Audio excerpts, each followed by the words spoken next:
before you guys decide to take like your pitchforks, your knives, your butcher knives, your fire axes, your guns, your Molotov cocktails, your big shiny red buttons to nuclear or missiles, and try to bombard me with negative comments, let me explain. Okay? Suicide Squad is actually a good movie. However,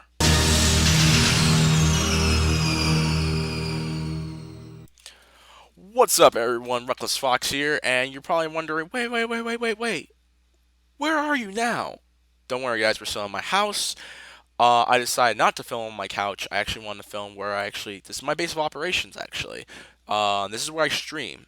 I have a second monitor right here, and this is my monitor that, as you can see, I'm just looking at right now.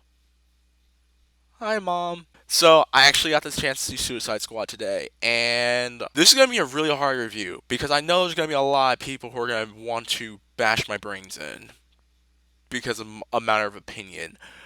So, I'm going to try to side with you guys at the same time. By that, I mean Suicide Squad, ignoring critics, is actually. This movie's good. What? Okay, as shocking as it seems that I'm saying right now, you people are probably gasping. Yes, I enjoyed this movie better than Batman vs Superman. Now let me explain the positives and the negatives of the movie. Please keep in mind that this will be a spoiler-heavy review. If you have not seen this movie, do not watch this video. You've been warned. So, spoiler alert.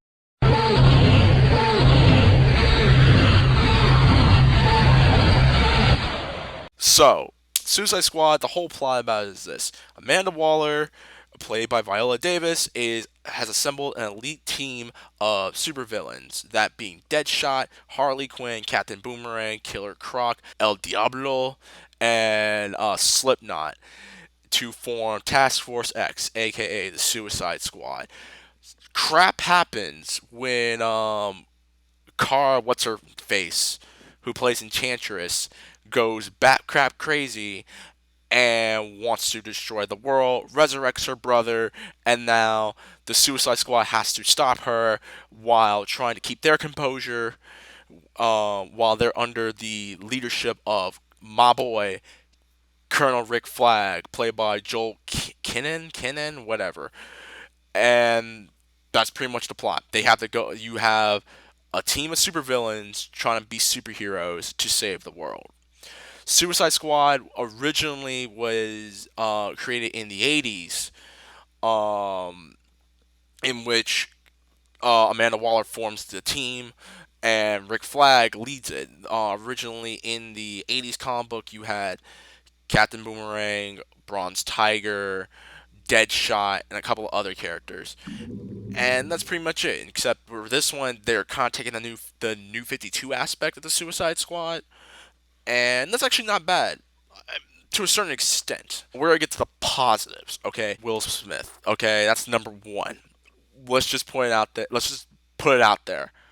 Will Smith helps carry this damn movie, okay? This movie would have fallen flat on its face had it not been for Will Smith and the other star powers such as Margot Robbie and Viola Davis. He brings the charm to Deadshot. Granted, Deadshot's a very dark character in DC. If you guys don't know a lot about Deadshot, Deadshot really is a suicidal sociopath. This in the new 52 story, because I actually know more about that. He was going to kill his dad, and he accidentally shot his brother, and his mom blamed him for it. I'm pretty sure I'm butchering the story to Deadshot's origin, and then he becomes a psychopath, and he starts killing for money. He's a hitman. For this one, they kind of changed it up in which he's more of a loving father. Granted, he doesn't give a damn about the mother, but he cares about his daughter, and that's actually a really good character development for him because he's doing this only to make a better life for his daughter. And I can get behind that. I mean, I mean, you can always get behind someone who's trying to do better and do good for his children, even if you're putting a bullet through someone's skull. But other than that, Will Smith is great, and I actually did enjoy his performance as Deadshot. I actually did like the chemistry between him and Rick Flag. And because I solely said when this movie came out, when I saw the first trailer, that watch Rick Flag and Deadshot butt heads, and watch them be the voices of reason in the crew of misfits known as Task Force X. Also, Margot Robbie's performance, I really enjoyed it. She brought that annoyance to Harley Quinn. Not, and by annoyance, I mean that in a positive way, in which if you don't know much about Harley Quinn, pretty sure you have a comic book friend who's told you enough about Harley Quinn. I'll just give you the gist. She loves Joker. Joker abuses her. That's pretty much it. Okay, there's nothing else to explain. She gets thrown in a vat of acid. This is the new 52 version, mind you, and whatever. But Margot Robbie's performance as Harley Quinn is really, really good. Like again, she brings that annoyance. By that annoyance, I mean like she's playing more of the Harley Quinn from the cartoons, in which you can tell she's kind of annoying, but at the same time, she's lovable. She's a lovable, annoying girl. She's that goofy chick that you trying to get with in college. Like like she's this girl's really goofy, but you know what? I want to date her type of thing. But in Harley Quinn's for Harley Quinn's situation, you don't want to touch that with a 10-foot pole. Batman. So Ben Affleck is in the movie. He has three important scenes in the movie. When they explain how Deadshot got thrown to Bel Rev is the maximum security prison that all the characters are in. Batman captures Deadshot after Amanda Waller gives him an anonymous tip where Deadshot's at, and because it's in front of his daughter, Deadshot easily just gets arrested because he doesn't want to have like a shootout with Batman or shoot at Batman while his daughter's there. So that's number one. Number two, he's also in the scene where he's trying to track down the Joker and Harley Quinn, and in the end, Joker escapes, but Harley Quinn he throws her in Bel Red. But other than that, and then the final scene is at the end of the movie for the post credits.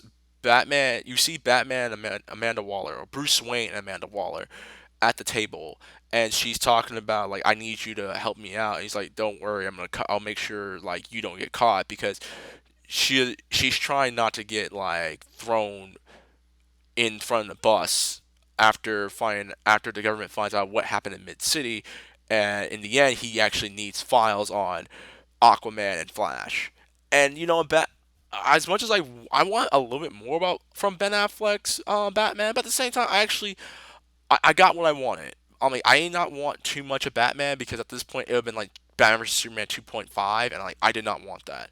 But in the scenes where Batman's in it, they're good. I wish that the chase scene between him, Joker, and Harley was a little longer, but that will be saved for later on. El Diablo was awesome. Like he straight up goes Kaioken times 20 at the end.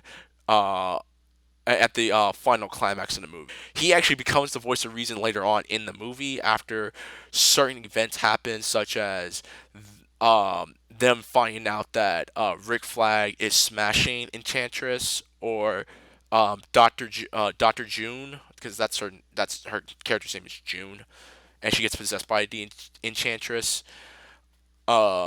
And then El Diablo actually becomes the voice of reason at a certain point. Comedic elements of the movie are actually pretty funny.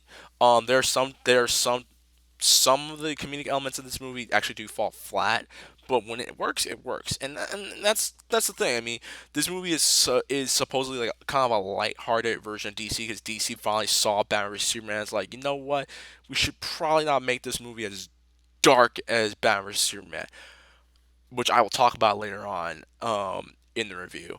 I really enjoyed the soundtrack.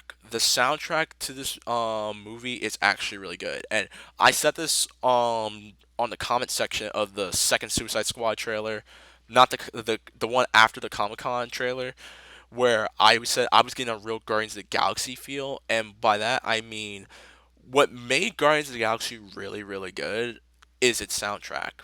Like the soundtrack helped make the movie great. Don't get me wrong, Guardians of the Galaxy was an amazing film to begin with, but its soundtrack was really, really great. So much so that it actually made the top 100 on back in 2014, which is actually really cool because considering the fact that a lot of its music on its soundtrack is oldies music from the like the late 60s, 70s, and early 80s.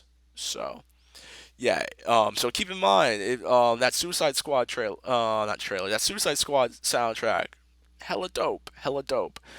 And finally, I like the fact that this movie goes like right into it. Like after like all the credits and stuff, like for like when at the AMC theaters, it just goes like right in. It's like Warner Brothers.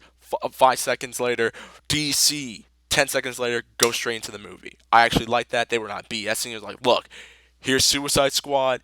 Get ready. Sit back, relax, and just start watching some awesomeness. Fun fact: the old man that Amanda Waller talks to originally in the movie where he's like they're bad guys, he was actually Rick Flag, I think senior or I think Rick Flag Jr. I can't remember. I think it was Rick Flag Jr. Even though he was old. He played Rick Flag in Smallville. In the last season of Smallville, he played Rick Flag, and they were actually trying to form somewhat of a Task Force X with Deathstroke and Deadshot. So it was actually a really cool Easter egg. And I'm like, oh, so he actually could have been Rick Flag's daddy if you want to really be technical. We're gonna get to the bad stuff of this movie now. Mind you, if you have not seen this movie, stop watching this video because we're about to get into some spoilers. There were problems that I had with this movie, and these are major problems. And it's not even the movie's fault. It's not even the writer's fault. It's not even the director's fault. It's not even like I commend David Ayer because, and there's one more positive. The action scenes in the movie were great. Now, don't get me wrong. There are some slow mo elements that movie. I'm like, you don't really need to put that in slow mo, but I can understand why because reasons. One of the big negatives of this movie happens to be the fact that Joker is not in the movie all that much. The problem is, and I actually read in the article for this. I will put the article in the description below. Most of Jared Leto's scenes got cut out. And he was pissed. He was super pissed. Don't get me wrong. I'm not a big fan of Jared Leto. I actually did think that he did a pretty good Joker. Like he played a really good mix between Golden Age Joker, in which Joker was like, part of the criminal underworld and was doing crime to make money and pretty much be the boss of bosses, like Lucky Luciano type boss of bosses.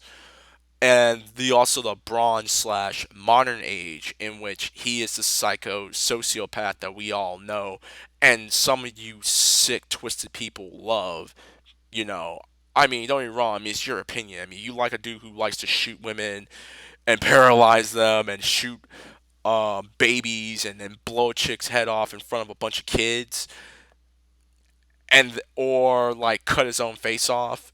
Cool. I'm joking, but still, like you get what I mean. But Jared Leto's scenes were cut out of the movie, and they're already talking about how they're going to put all his scenes back into the director's cut of Suicide Squad once it comes out on DVD, which leads into my next issue of the movie, and this is going to be a big one. So hopefully you guys can understand where I'm coming from. The biggest problem that this movie has, it's Warner Brothers.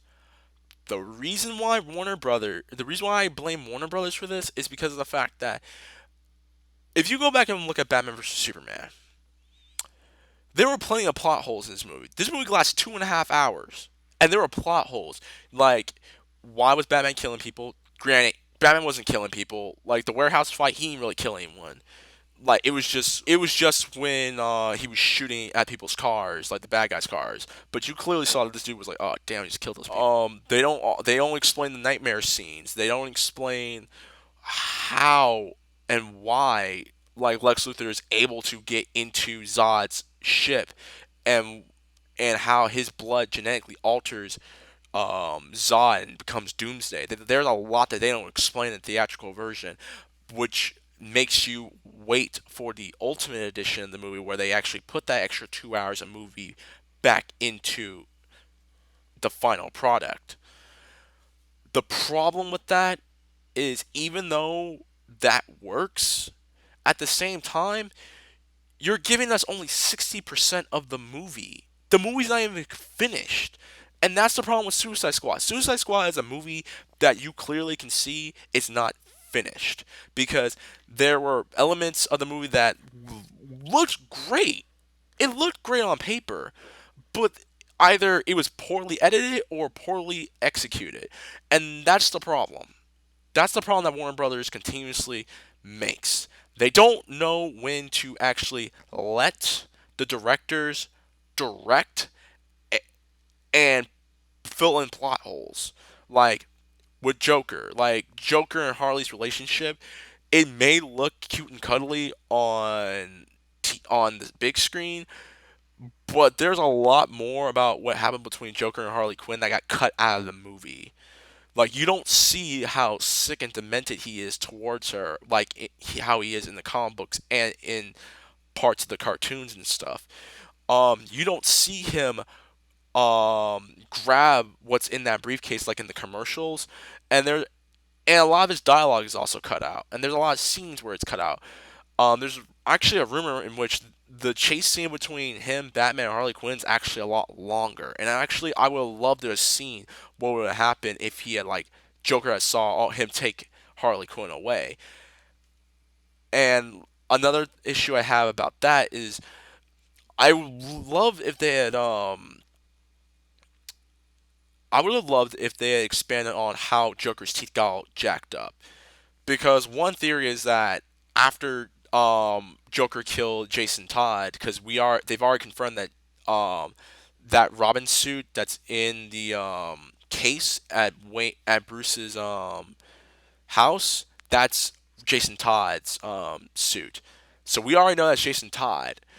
Um, I would have loved if they expanded on what happened after Jason Todd was killed. Like if they explain like Batman went bat crap crazy and beat Joker within an inch of his life, and that's the reason why this dude got the Little Wayne teeth going on, looking like Lil Wayne and stuff with all the grills in his teeth and stuff. But I would love if they expanded on that. Um, but going back to what I'm saying, the problem with Suicide Squad is the same problem with Batman vs Superman. To compare, the best way to compare it, both movies, is this: take Destiny for example. Yes, I'm using a video game for this argument. Destiny came out a couple of years ago with no story, just a game. That's it. The game cost you $60. Destiny's story came out. That cost you an extra $40. So now you're paying pretty much $100 for a game that should have been already completed. Plus the expansion packs, which is like an extra $40. That's how Suicide Squad, that's how Batman vs Superman feel. I feel like I'm buying the core game and the DLC, which is the director's cuts, are an additional 40. That's how it is. What Warner Brothers is doing that's pissing people off, they're treating their movies as if they're DLC, in which, oh, here's the movie right here. Oh no, there's too many plot holes. Okay, for an extra $20 when the movie comes out on DVD, here's the Ultimate Edition and whatnot. Like we don't need that. Like either finish the product and give us the full product, something that we wanted, or don't at all. Don't even make the movie. What's the point of you making the movie if you're not gonna give us the full product? That's like you ordering a pizza and instead of having the pepperoni and the cheese and whatever toppings you like. By the way, pineapples do go on pizza. People, I'm just letting you know right now, off topic. But that's like them giving you a pizza and you have to pay an extra. Like they're like, here's the pizza, here's the core pizza, but you have to pay for the cheese and the pepperoni and whatnot. And they just give you dough and tomato paste, and it costs you an extra 10 to put that in the oven. That's how the movies feel. And that's the biggest problem with Warner Bros. As a whole. That's my major problem with the movie. This movie would have been great if it wasn't for a fact that they had to cut out so much, like they did with Batman vs Superman, and now we have to wait for the director's cut of the movie when the movie finally comes out on DVD. And I think at that point, if whether you are a Marvel fan or you're a DC fan, you're being bamboozled out of your money. Like I have to wait until the movie comes out on DVD to watch the full complete movie that should have been out in the first place. This movie came out last week, and critics are panning this movie. I'm probably one of the few critics that have actually saying this movie had what it took to be an amazing movie, and when it worked, it worked. The movie is not bad. It's just Warner Brothers does not trust its directors and its writers, fans, and the DC fans. I think that's my. Those are my major complaints. Um, the jokes. Some of the jokes were flat. Like some were like, okay, whatever. As much as I did enjoy Margot Robbie's performance, I do feel as if that they use a little too much. They use a lot of her sex appeal. Like, and the problem is Harley Quinn has never been a very like when it comes to Harley Quinn. If you remember, or if you've ever watched the Batman animated series, they never use her as sex appeal. And the pro and this problem stems for the fact that when New 52 came out back in 2000, D, when DC launched New 52 and they completely rewrote Harley's backstory, they made her outfits more and more skimpier, and I think that's what they were going for. Er, and it's a shame because honestly, you could have easily taken Harley Quinn's outfits from like Batman Arkham City, Batman Arkham Knight, or Injustice, and that could have been easily a Harley Quinn. Like you don't need Harley Quinn in booty shorts and fishnet. You don't really need that because she's not just a sexual. They not only sexualize her, they kind of take away the fact that she was a very smart character. She's actually one of the smartest female characters in DC, and they kind of take that away from her character, which is a shame because again, I love Margot Robbie as Harley Quinn, and I kind of wish that they focus less on her looks and focus more on like her actual character. By that I mean like the crap she took from Joker and whatnot, which is the reason why I felt like this movie should have been a darker film. This is the type of movie that should have been a darker film, and I really think that the movie should have been rated R. I mean, I like the light tones of the movie, but at the same time, I wish there was like more serious. I wish this movie could have been a lot more serious. Like they should have took elements from Bat. They should have took all the dark, brooding parts of Batman vs Superman and sprinkled that a little bit on Suicide Squad, and maybe that would have been a. It would have made the movie uh, a lot better than it is right now. Um, Honestly, there's really no. Then there's my last two. There really is no reason for a sequel. The way I see Suicide Squad is this: Suicide Squad is filler. For those of y'all who don't know what filler is, if you ever watched an anime, if you ever watched Dragon Ball Z, and let's say Goku and Frieza have been fighting for the past 5 episodes, next thing you know, they have like an episode where Goku and Frieza are not in the episode, and it's like focusing on like Yamcha, Tien, and Chaozu fighting the Ginyu Force in order for King Kai to train them. It's a filler. It's a filler movie until Justice League comes out and whatnot. So there really is no reason for a sequel. Don't get me wrong. I think a sequel would be great. And now that Jeff Johns, I think that's that dude's name, Jeff Johns is now in charge of the DC Cinematic Universe, like how Kevin Feige is with the Marvel Cinematic Universe. DC movies will be better. Like I'm already seeing high hopes for Wonder Woman. Wonder Woman's gonna sell like hotcakes. Unfortunately, they did not release this movie on International Women's Day for next year, and I think having that movie come out on International Women's Day would be like the best thing ever. Wonder Woman is like one of the biggest female superhero icons in the entire world. What better way to celebrate her if it wasn't on International Women's Day? I mean, that's how I would have marketed it. The final fight of the movie, I'm not gonna lie, I felt like I was watching Ghostbusters because the final fight in the movie where the Suicide Squad comes in, like and they're fighting Enchantress and her brother, it felt like I'm watching the Ghostbusters fight Zool and then fight Stay Puft Marshmallow Man. That's exactly how that fight felt. It's funny, but at the same time, like, the fight could have been better. I mean, the actual final fight when it's Enchantress fighting everyone, that's actually not a bad fight. Like, I like the fight choreography between Kara and the rest of the cast, like when she's fighting Katana and when she's fighting Rick Flag with just his knife, and Deadshot's using his gun gauntlets to fight and block and stuff like he's freaking Wonder Woman and whatnot. Like, I enjoyed that. That final fight after the Stay Puft Marshmallow Man Zool versus Ghostbusters thing is over with. That fight was actually pretty dope. Um, there some of the characters felt like they were pointless, like Killer Croc, Katana, and Captain Boomerang and Slipknot, they felt pointless because like, and this goes back into my argument about plot holes and DC editing poorly and whatnot. Um, you don't really know much about Killer Croc other than the fact that he looks like a crocodile. Um, you don't really know much about Captain Boomerang other than the fact that he's a thief and Flash caught his ass in not Metro City, in Central City stealing. And you don't know much about Katana other than the fact that her husband died, and the sword she carries is from the dude who killed her husband. You don't really know much about Katana, and I really wish they had went into her character a little bit more because she felt like the most interesting, considering the fact that she's Rick Flag's backup and stuff. Other than that, guys, that's pretty much it.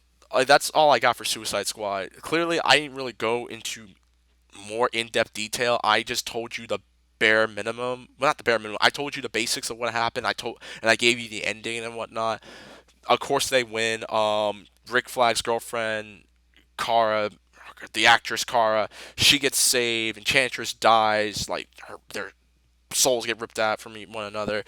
Harley Quinn gets rescued out of Belle Rev by Joker, and Deadshot gets to see his daughter on a monthly basis, which is actually very cute, and that's pretty much it. So, other than that, like I said, Suicide Squad's not a bad movie. I think it was actually, I think if it wasn't for the fact that they cut out a lot of parts from the movie, this movie would have been a lot better.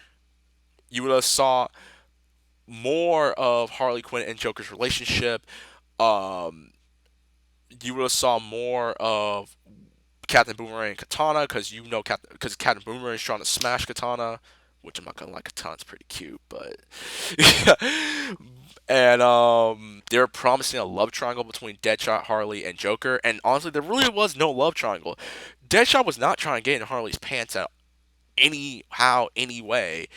Like, he just admired the fact that like she listens to him or something like that, or he kind of understands her because when she's in her trances, when she like has flashbacks of when Joker like manipulated her into like throwing herself into that vat of acid and whatnot, like he tries to comfort her. It's okay, but it's not like he's trying like, yo Harley, Mark Larry wants to smash. I know you want some of this Mark Larry. So, yeah. So if I were to give Suicide Squad like a number range between 1 and 10, easily I'd probably give it like a 7, 7.5, probably a 7.5. Again, this is a movie clearly where you're either gonna like it or you're gonna hate it. I'm actually in the boat where I actually thoroughly enjoyed the movie. I actually enjoyed this movie better than Batman vs Superman. Compared to Batman vs Superman is trash. Except Ben Affleck's. Ben Affleck's actually probably the best Batman we have had thus far because he feels more like the comic book character and more like the cartoon character than Bale or Keaton and whatnot. Because we excuse Clooney and Kilmer because they suck. So, and Kevin Conroy doesn't count. Even I love me some Kevin Conroy, but still. And there you have it, guys. That is my review for Suicide Squad. If you enjoyed it and if you would like to see more reviews, hit the like button, subscribe to me on YouTube.